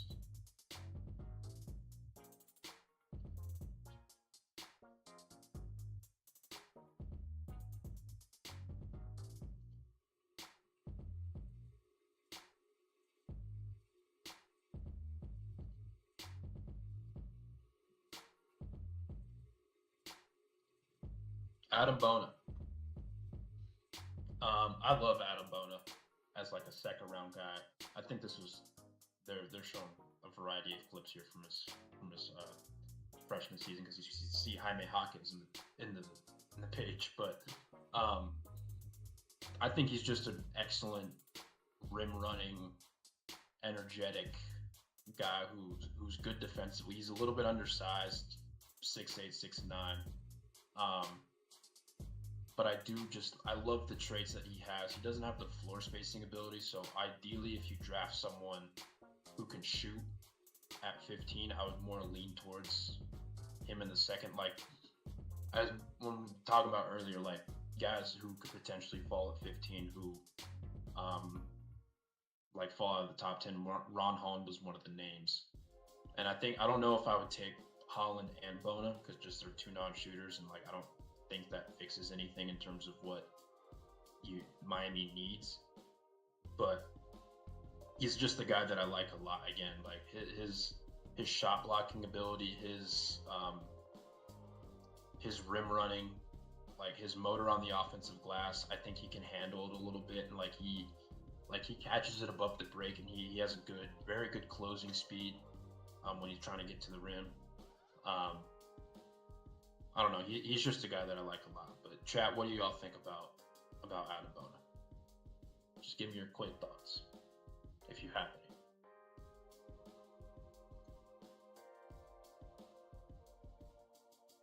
Let's see if I can find like a.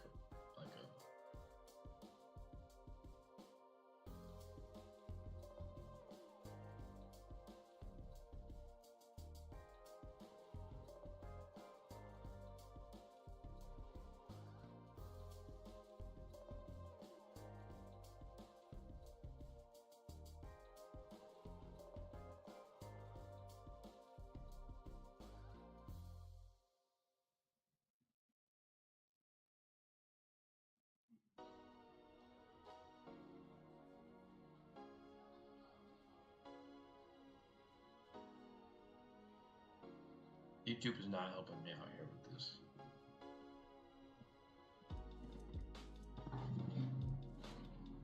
Oh.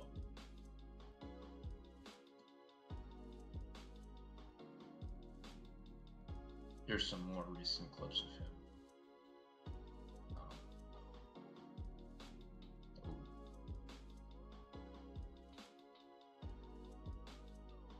I think, I don't know. I think like this some of his screening can do some work, or it can have some improvement. And obviously, like I mean, he's not a bad playmaker as we're seeing. He's gonna have to make a lot more decisions. I think if he's like gonna be just a rim running, like he's gonna have to make more decisions in the short roll. I don't know if he's gonna be like a primary back to the basket guy at all. At the next level, I think his role is going to be a little bit more limited there, just depending on the team that he goes to and the context surrounding the situation. But I love the shot blocking. I think he's a guy that can absolutely switch in space. And when we talk about the fluid athletes on here, like he's one of the more fluid athletes in this class in terms of the center spot. But he's a guy that I would take a stab at in the second round if I'm picking a player who, like, if I'm in need of like a backup big, I would take a flyer on him, especially if I get again like a guy who can space the floor a little bit in the first round, primarily at winger guard. I'm not taking two centers.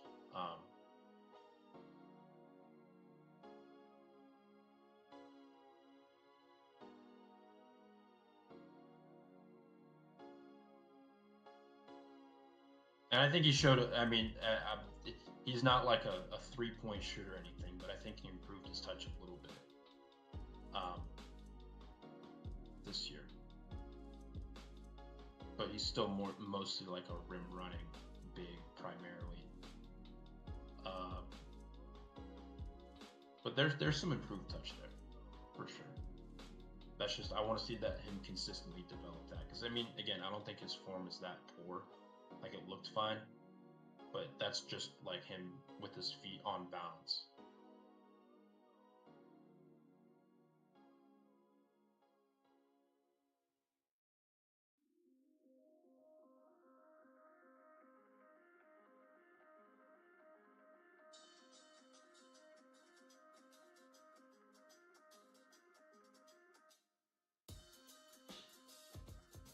I would disagree to some extent, say less. I think he rebounds well. I mean, I guess maybe when you say you don't do anything, like, he's not like the flashiest guy in the world. Maybe that's what you mean. I don't know. Oops, hold on. I think this is the video. Is there any other bigs, chat, that you want me to hone in on? We got Harrison and highlights. Don't need that. There was one other guy that I wanted to talk about.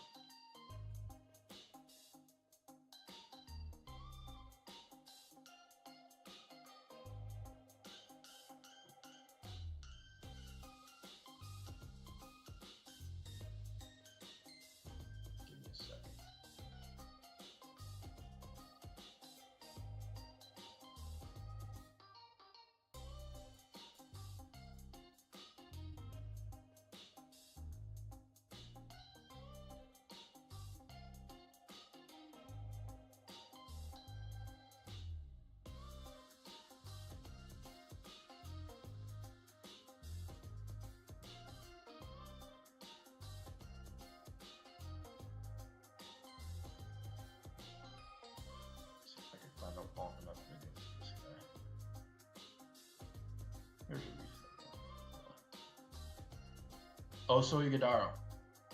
I didn't have him in my original playlist.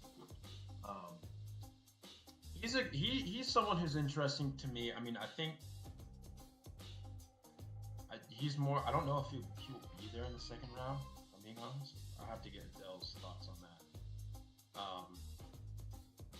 I mean, I also don't know if Shonshe or Blown Up will be there. I mean, again, who knows? But Oso is a guy like the passing abilities there. He's got like I think a pretty good frame to him.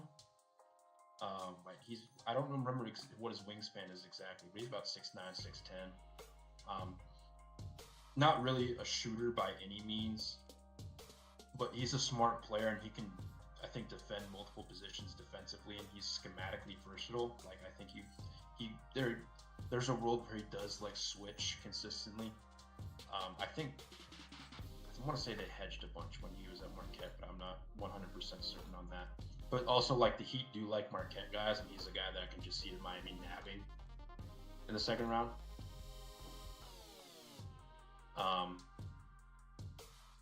But I think he could be like a solid role player. He has that in-between touch that he just showed there. I think he has a pretty good motor to him. I don't know. I'm intrigued by it. Like, I wonder how he would play with. I mean, Miami doesn't have a playmaker like Tyler Cole. So, like, I guess one of my biggest questions is how would he fare in that type of environment if he's not in an environment where like guys are getting him the ball at a high level and like him having to create his own offense. I just wonder how that would fare for him. But I want to get Adele's thoughts on that.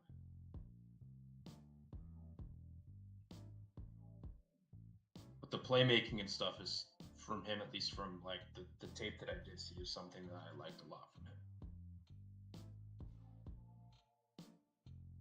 And the in-between touch and like defensively, like all that stuff is stuff that I like, but I think he's more of like I feel like he's like an early second rounder, late first maybe, if the team's willing to take a stab on him.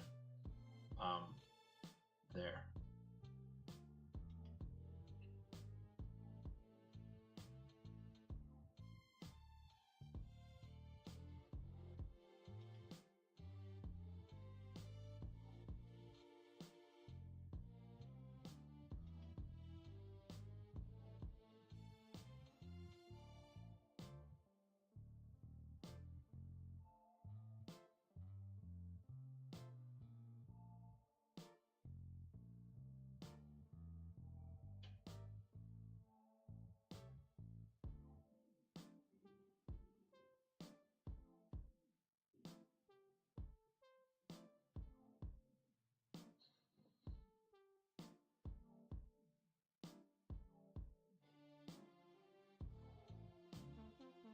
Like, look at that.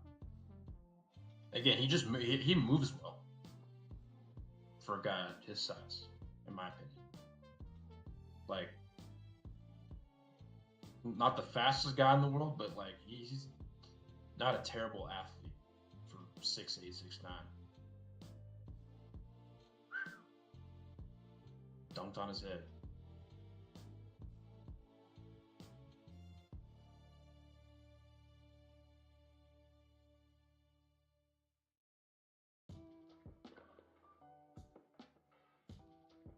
Oh, look at that. That's gross.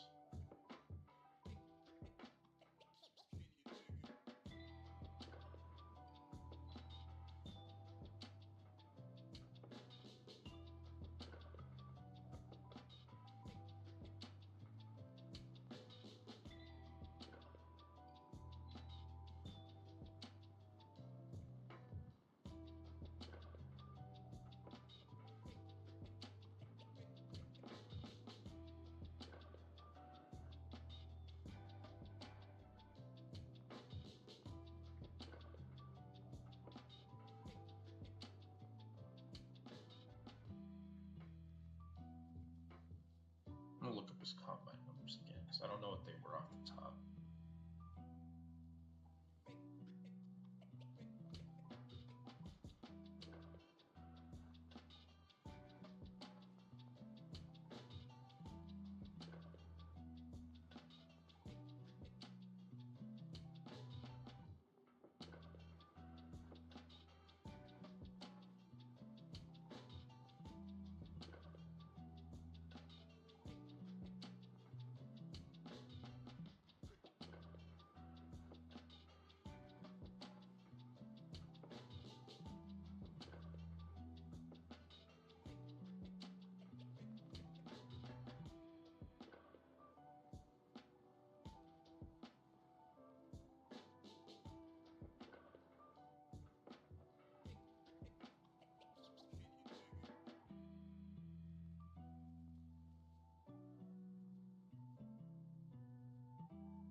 Yeah, 6'9" without shoes, 222 pounds. So he is going to need to bulk up.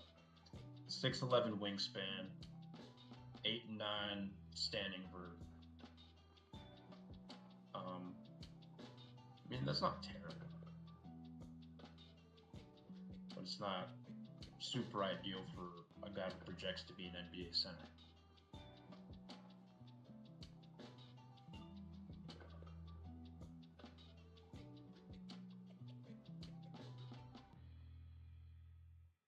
But yeah, 35-inch standing vert and a 39.5-inch max vert. Like, the dude's athletic. To justify what I was saying, he's an athletic player for sure.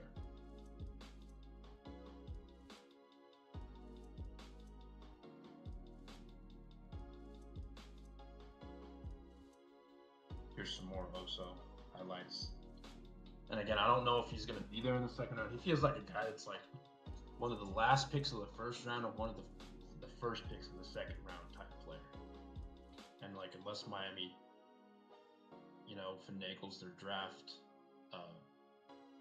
picks in terms of like either they trade back and accumulate an extra pick or whatever the pick case is, like I don't necessarily see him being in the range of where Miami's at either way. But again, they like Marquette guys, and so if he's there at 43, I think they would absolutely consider him.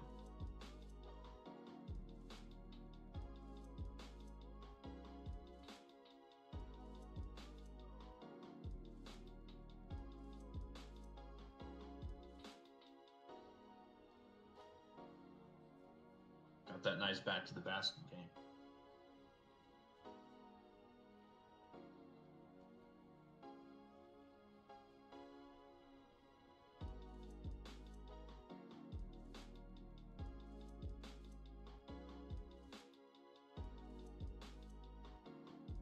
Do y'all remember when Rashawn Holmes was like 2 years ago? When he was actually playing games for the Kings, how he had that little like push floater. I don't know. That's what Oso's like touch. That's what that little like push shot that he's got like 7 feet from the rim. I don't know. Just reminded me of that. Like, cause not many bigs do that. And like, Rashawn was a guy who was a little undersized, but he was effective. Hey Matt, sorry about the wait there. No worries. In fact, still dealing with the situation. So, how much longer are we going? Not much longer. I don't know. I mean, I went over Adam Bono a little bit. You want to like quick thoughts there, and then we could quick thoughts and host, and then we could probably get out of here. Yeah. I can do that. So Adam Bono is an explosive athlete. He's got legitimate like size to him. Like he's a height, size, speed, weight guy. But his issues are more, IQ based. So commits a lot of silly fouls, uses his hands a lot on defense, doesn't get setting screens. He has a low post game, but it takes him a very long time to get to it. Where, he's going to take him 7-8 dribbles before he gets that jump hook up. And that's just not going to fly in the league. He's going to have to get that up quicker. Usually he goes over his left shoulder with the right hand. Lob threat. He'll run the floor. He plays really hard. He'll block shots. Super duper athlete, but just a lot of defensive IQ concerns and offensive IQ concerns. Not going to facilitate really at all for you. And like I said, he's just really over aggressive and is going to have trouble staying on the floor in this first year unless he cleans that up quickly. Oso Ighodaro, he's bigger than he looks, plays smaller than he is. He's got a nice push shot. He's really skinny. That's a great way to describe it, actually. Bigger than he looks, but smaller than he plays. Exactly. Absolutely. He plays smaller than he actually is. He's got a very nice push shot, probably the best push shot in the business. He doesn't really have much of a face-up game in terms of shooting. Isn't going to really space the floor for you at all. Isn't a great free throw shooter. Doesn't really have a handle, so to speak. He'll make the basic passes. Like, he can make basic passes. And people will see that as, oh my God, he's such a talented passer. But he really isn't. Like, when he has to throw cross-court dimes, sometimes they hit the mark. Sometimes they go out of bounds. You know what I mean? Like, sometimes he throws it into a guy's leg in the middle of the paint when it's all congested. He can be a good passer. He has facilitating ability. It just isn't to the level in which it's being hyped up to be, put it that way. Yeah. But that makes sense.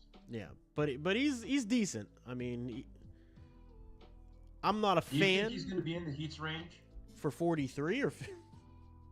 Oh, no, I'm saying for 43. Like, because when I first started talking about him, I was like, I don't think he's going to be there at 43. Like, he feels like a guy to me that's one of the last picks of the first round or one of the first picks of the second round. You're spot on. You're spot on with that. And so, somebody's going to take a chance on him. Yeah, and like, again, I think if the Heat, if he's, again, this goes back to what we were saying earlier about like, if they pick a guy in the first round who's more of like a floor spacer, 3-point shooter, I can see them going with like a backup big in the second. And he, especially if they go that route and if he's there at 43, I think the Miami Heat do probably take him, just because of. I mean, it obviously depends on who else is available, but they like Marquette guys. Yeah, they do. They love Marquette guys. And I feel like he'd be a guy that they like. Yeah, I mean, he can do that little jump hook for you. Like, he can do that stuff for your club. He's going to bring something to you. So he's not going to fall to, like, the bottom half of the second round. I mean, he's going to be a legit prospect that someone's going to take a chance on. Like, Trace Horace Jackson, for example. Like, he's very much in that mold, except for a little bit, skinnier. Yeah, I was going to say, he reminds me a lot of Trace Jackson Davis for some That's his name, Trace Jackson Davis. That's right. Yeah. Is he better than O-Rob? Probably. Yes. O-Rob may not be an NBA player. I like Orlando Robinson.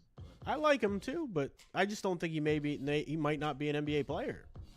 So he's had opportunities, especially last season, if you wanted to add some size to the lineup, and he couldn't beat out Thomas Bryant. Yeah, so that's where we are with him. Adam Bona, like I said, he could be there at 43. That could be a guy that could be there at 43. But if Jalen Bridges or Harrison Ingram, for example, are on the board, I'm taking those guys over Bona. I'd probably lean that way too. Anything else? Nothing. I mean, like, is there any other guys? Awful. Hold on. We gotta dig into Eli the Economist. Explain awful to me, sir. In basketball terms, not I don't like him terms. Give me basketball terms. What about Harrison Ingram is awful? What about his attitude? Does he have a good attitude? For the second round? Yes, 43 for sure. He's a second round guy you're looking at. Is he versatile? Yes. Can he switch onto wings? Can he guard wings? Can he guard bigs? He's not an NBA athlete. Interesting take. Can he shoot from 3? 41% last year? I think so. He can start the break for you. Hell of a rebound. Can he guard wings in space? Yes, he can, sir. Yes, he can. Is he going to be hyper competitive? Yes, he will. 6'5" with a 7-foot wingspan? Yeah, his wingspan's crazy. Or 6'6"? 6'6", 7'5" wingspan. His wingspan's crazy. I don't know what you mean by he's not an athlete. Like, that is just the wildest statement that I've heard in a long time. His feet are made of bricks. Show me the tape. Give me a game to watch. Give me a game to watch where his feet are bricks. I'd love to see it. Because I've watched like 7 games on him. I respect your opinion and I respect your passion, but you're going to have to bring me some film.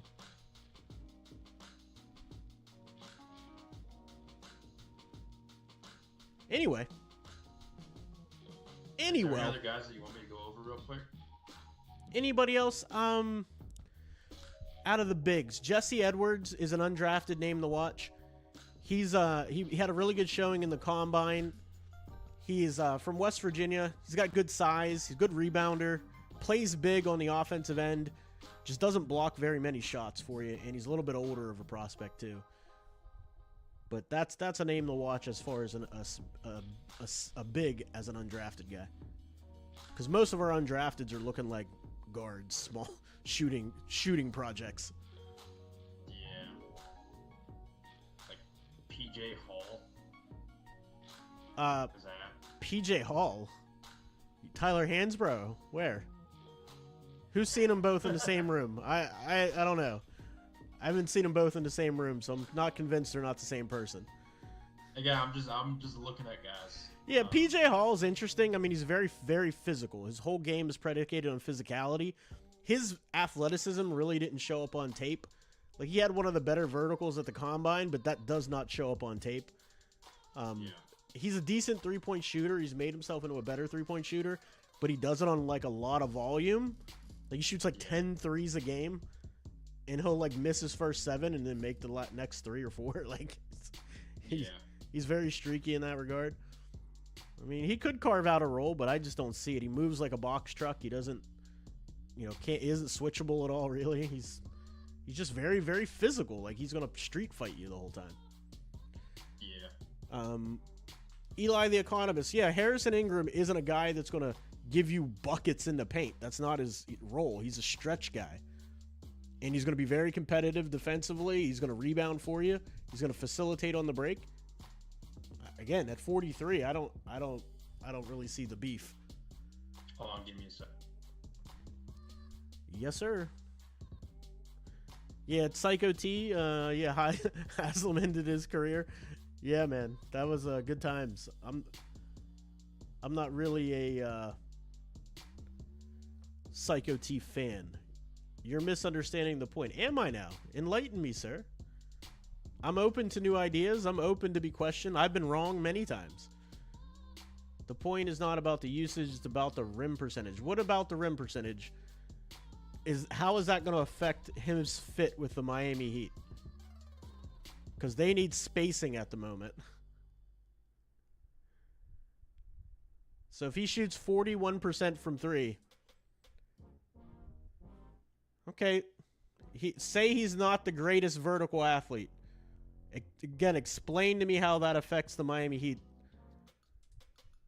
when he's a dog defensively.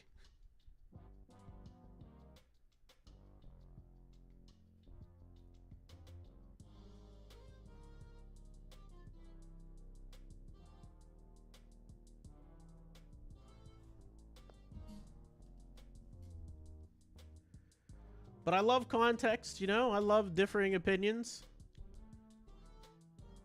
He's 200. It's also one of those. It's also one of those things where it's like you're getting him at 43. Like he may not be the best athlete. He may not, shoot particularly great at the rim. But he's also 233 pounds. He projects to be more of like a 3-and-D wing who can guard 2s, 3s. Absolutely. So it's like but you're also you're getting him at 43. You're not getting him at 15. So right. Like. And to his point, though, he had a 29-inch vertical leap. He had a 29-inch standing vert, and a 35-inch max vert. It's not terrible athleticism. He had a 2.94 three-cone shuttle, so his feet are definitely not bricks. For a guy that's 233 pounds. Not terrible. Isaiah Collier and Harrison Ingram have almost the same three-cone shuttle.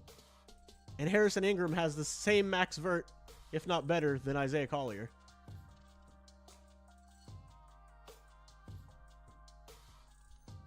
You know what I mean?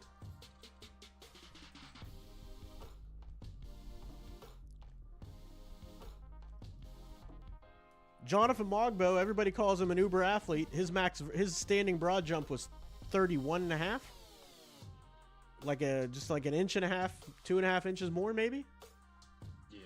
If you're getting Lou Dort in the second round in this draft, sign me the hell up. Absolutely. Who wouldn't take Lou Dort is starting. Like, come on. He's a starter for OKC. What shows up on film? This is what I've been asking you. Show me the film, man. Give me a game you're talking about for a point of reference. I'd love to see it.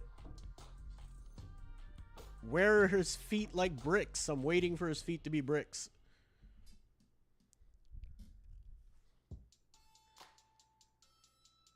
Who said he's an Uber athlete? That's right. Rideshare service. I want my tip. 5 stars, please.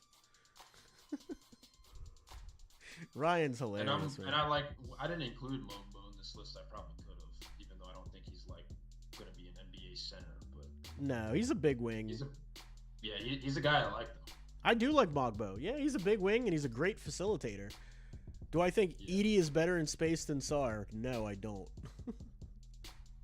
Just Edie had a great shuttle time, but no, I don't. How's that? What is that proving your point? I'm so confused.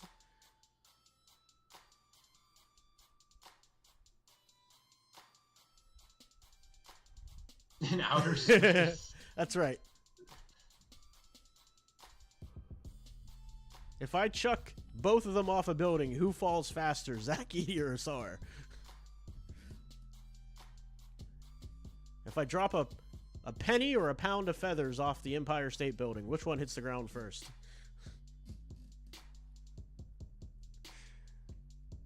Oh, man, that's funny. All right, guys. That's all I got for today. I got to get out of here. Still not done with this appointment. Thanks, Adel. Thank Eternal. Say Less D, Bronx Joker, Eli, Ryan, everyone who was involved in the chat. Thank y'all for watching. I don't know if we're going to do one of these next week. We'll keep y'all posted on that. But see y'all next time. Yeah, absolutely. See you next time. I mean, I'll probably be posting like top 10 lists and stuff for guards and forwards at each position. And so we'll do something though, Matt. We'll figure it out. All right, cool. Peace, y'all. All right, take it easy.